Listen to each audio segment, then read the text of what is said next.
Celui-ci est bien bleu. Alors les hortensias bleues, c'est un peu la quête du Graal parmi les jardiniers.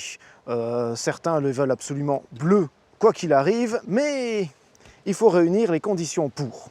Alors, soit vous vous déplacez jusqu'en Bretagne avec vos plantes, c'est une solution, soit vous prenez en fait des plantes qui sont adaptées, qui sont prévues, on va dire, pour devenir bleues.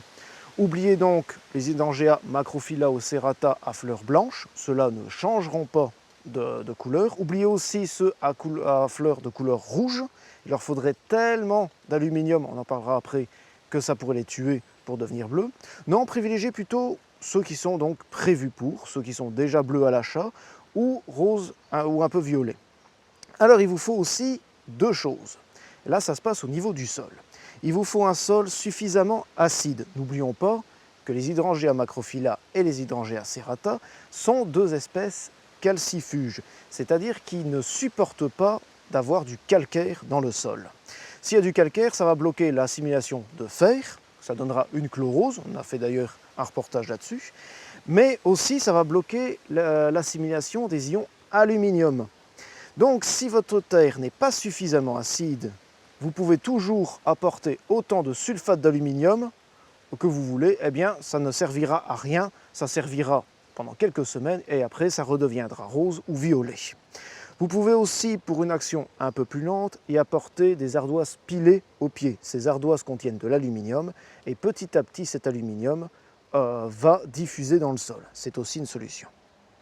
Alors donc, si votre terre n'est pas suffisamment acide, eh bien tout simplement, vous allez les planter dans un sol que vous allez changer pour qu'il soit le plus acide possible. Là, plus qu'une solution, la terre de bruyère. Mais attention de ne pas mettre de la terre de bruyère pure. Celle-ci est finalement trop pauvre en nutriments. Elle retient très peu l'eau. Or, on le sait, les Macrophylla et les Serrata ont besoin de beaucoup d'eau et ont besoin de beaucoup de nutriments. Donc, ne mettez pas dans de la terre de bruyère pure. Vous pouvez aussi, pour acidifier un peu le sol, placer un paillis qui s'acidifie petit à petit, c'est-à-dire un paillis d'aiguille de pin par exemple, en se dégradant, eh bien vous allez acidifier votre sol.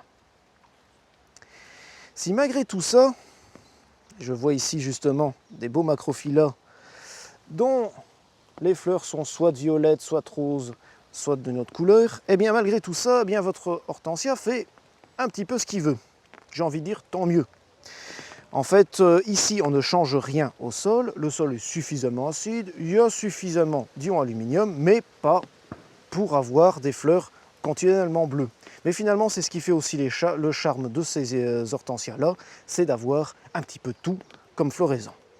Si vraiment, votre truc, c'est d'avoir des hortensias à fleurs bleues, et que vous ne vouliez pas changer totalement votre terre, ou tout simplement que c'est impossible, eh bien, il ne vous reste plus qu'une seule solution, la plantation en pot, ça se fait aussi. Là, vous pouvez gérer très facilement le substrat et gérer aussi l'apport de sel d'aluminium. Deuxième solution, et on n'y pense pas souvent, il y a en fait un hydrangea très peu connu dont les fleurs sont naturellement bleues. Cet hydrangea asiatique reste assez petit, à mettre en tous sens, et s'appelle Hydrangea involucrata. Et ce sera l'occasion justement d'un autre sujet, promesse de fleurs.